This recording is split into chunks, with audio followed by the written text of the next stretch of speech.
Bonjour chers amis, c'est un plaisir encore pour nous de revenir en ce jour spécial pour partager avec vous ce cadeau spécial de fin d'année. Pourquoi un cadeau spécial? Parce que c'est un outil qui a aussi marqué ma vie, c'est un outil que j'ai eu la chance de recevoir il y a de cela 10 ans et c'est un outil, comme je l'ai dit, qui a amélioré la qualité de ma vie et qui m'a permis de développer beaucoup de capacités qui aujourd'hui me servent à pouvoir servir le maximum de personnes. À la fin de chaque année, nous revenons sur cet outil essentiel dans la vie de chaque personne. Il s'agit de faire le bilan de sa vie. Et quand on parle de bilan de sa vie, c'est pour rappeler à chaque personne qui nous écoute, à chaque personne qui aura la possibilité de nous écouter, de comprendre que la vie c'est un équilibre.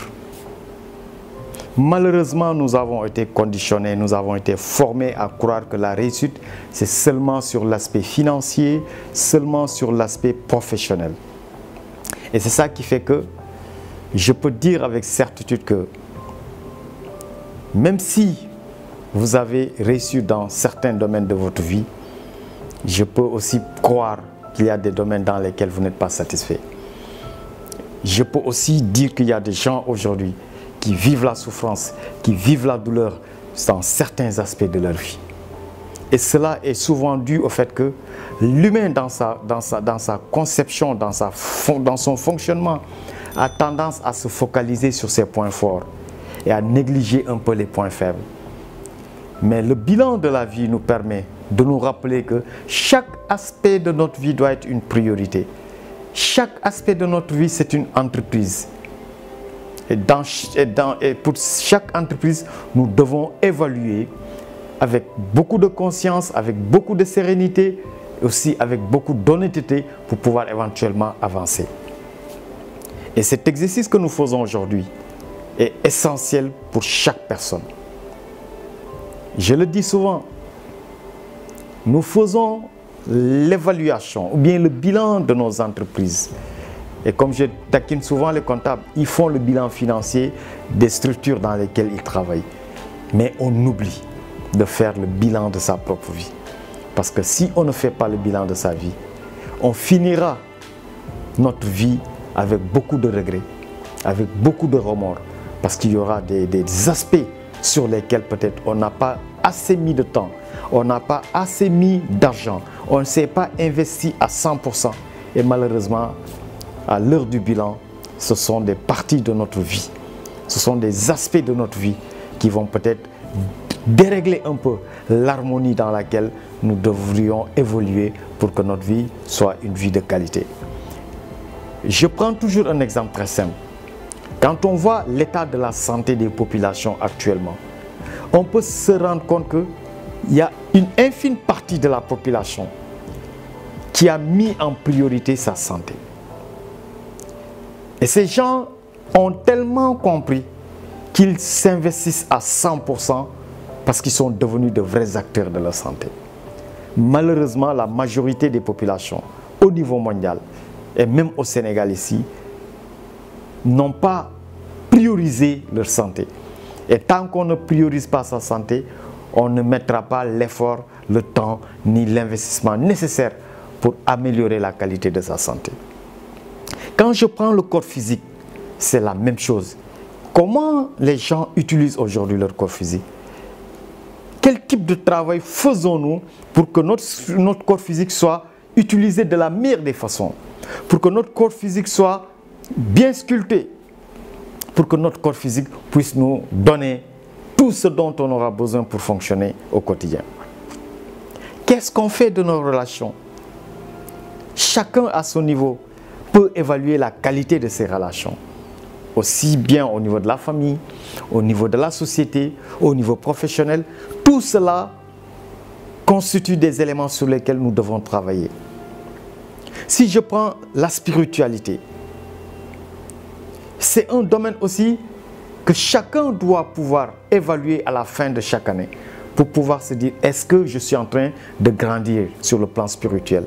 Parce que la spiritualité, c'est ça qui va nous aider dans des moments difficiles, dans les circonstances très compliquées. On a besoin d'avoir un niveau de spiritualité pour comprendre que la vie est ce qu'elle est, pour accepter certaines choses dans la vie.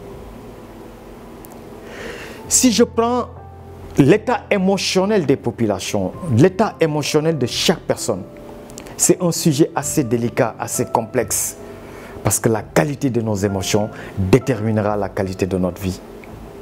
Et mes chers amis, je peux vous le dire avec beaucoup de certitude que c'est un sérieux problème aujourd'hui. Beaucoup de personnes sont en train de vivre avec des émotions très désagréables. Et au quotidien, 24 heures sur 24, dans des émotions très destructrices. Des émotions qui malheureusement ont un impact très négatif sur la santé, ont un impact très négatif sur l'état physique, ont un impact très négatif sur l'état mental, sur le moral même de ces personnes-là. Donc tout cela doit constituer aujourd'hui des points sur lesquels chacun à la fin de chaque année doit s'arrêter pour évaluer. Et c'est là où je dis à chaque personne, faire le bilan de sa vie n'est rien d'autre que s'orienter vers une amélioration de la qualité de sa vie. Et c'est pour cela que la fin de l'année est un moment essentiel. Les derniers jours du mois de décembre sont des jours spéciaux au cours desquels chacun doit s'arrêter, s'enfermer, prendre une feuille et écrire chaque aspect de sa vie et voir toutes les actions qui ont été posées. Est-ce que c'est des actions qui étaient posées dans le sens de nous élever vers l'avant, ou bien de nous pousser vers l'avant, ou bien c'était des actions posées dans le sens de nous anéantir, ou bien de nous tirer vers le bas.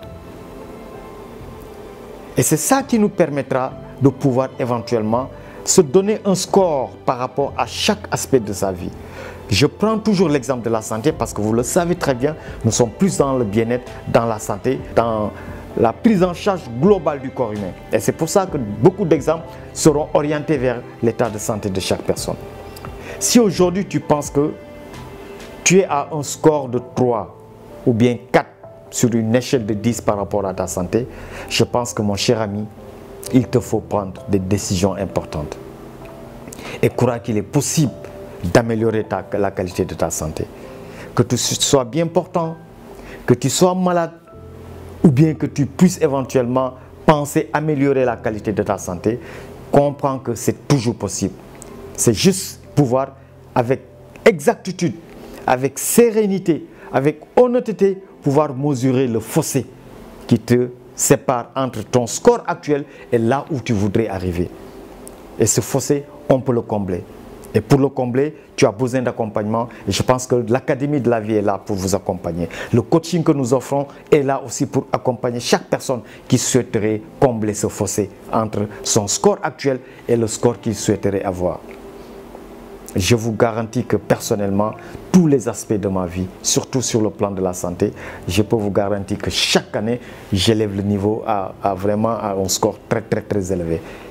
Malgré que je sois honnêtement à un niveau très élevé, mais je ne m'arrête jamais. Je ne m'arrête jamais. Donc, si aujourd'hui tu penses avoir décidé d'améliorer la qualité de ta santé, d'améliorer la qualité de ton corps physique, d'améliorer la qualité de ton relationnel, d'améliorer ton niveau spirituel, d'améliorer tes finances, de grandir aussi sur le plan professionnel, d'améliorer la gestion de ton temps, qui est aussi un élément essentiel, parce que nous perdons énormément de temps. Nous sommes dans un monde aujourd'hui où les facteurs de distraction sont énormes. Et ces facteurs nous font perdre énormément de temps. Parce que l'essentiel du focus est orienté vers des choses qui ne nous avancent en rien du tout. La majorité du temps que nous perdons est consacré à des choses qui sont considérés comme malheureusement des détails ou bien des facteurs de distraction qui nous éloignent de l'essentiel. Et quand nous perdons le focus, nous perdons presque la qualité de notre vie. Donc, ce rappel par rapport au bilan de la vie permet à chacun de pouvoir comprendre qu'il nous faut évaluer. Il nous faut nous asseoir pour qu'on puisse nous-mêmes être conscients de notre situation actuelle. Parce que si on n'est pas conscient de la réalité exacte dans laquelle nous évoluons, on ne pourra jamais pouvoir se lancer vers des changements de comportement, des changements d'attitude, des changements d'état émotionnel, des changements d'état d'esprit pour pouvoir avancer. Parce que tout changement, toute amélioration, toute guérison, tout processus de changement partira d'une prise de conscience. Mais pour faire une prise de conscience, il faut quand même qu'on ait des éléments sur lesquels nous allons pouvoir reconnaître avec certitude l'état dans lequel nous sommes aujourd'hui. Et c'est l'intérêt du bilan de fin d'année par rapport à la vie. Je sais que beaucoup de personnes vont fêter la fin de l'année, mais quand on leur pose la question exactement qu'est-ce que vous êtes en train de fêter, ils ne vous diront pas grand-chose. Et c'est là aujourd'hui le travail que nous faisons pour que chacun comprenne que quand je dois fêter la fin d'une année, c'est parce que j'ai constaté que moi-même, j'ai pu grandir sur certains aspects de ma vie. Que j'ai pu améliorer certains points faibles que j'avais reconnus il y a de cela un an. Donc, on est arrivé à un moment où aujourd'hui, en faisant le bilan, on doit aussi prendre des résolutions. Décider de nouveaux buts à atteindre. Et pour chaque but, on doit faire correspondre un score. Et comme je l'ai dit, par rapport à la santé, si aujourd'hui tu penses que tu as un score de 4 et que tu veuilles éventuellement à la fin de l'année, c'est-à-dire le 31 décembre de l'année prochaine, arriver à un score de 6, il faut que tu définisses les actions que tu dois poser. Si tu es quelqu'un, par exemple, qui ne fait pas d'activité physique, il te faut obligatoirement, si tu décides d'améliorer ton score par rapport à ta santé, décider de faire du sport. Maintenant, le type d'activité que tu feras dépendra de tes capacités physiques. Ça peut être la marche, ça peut être le jogging, ça peut être l'activité, peut-être s'inscrire dans une salle.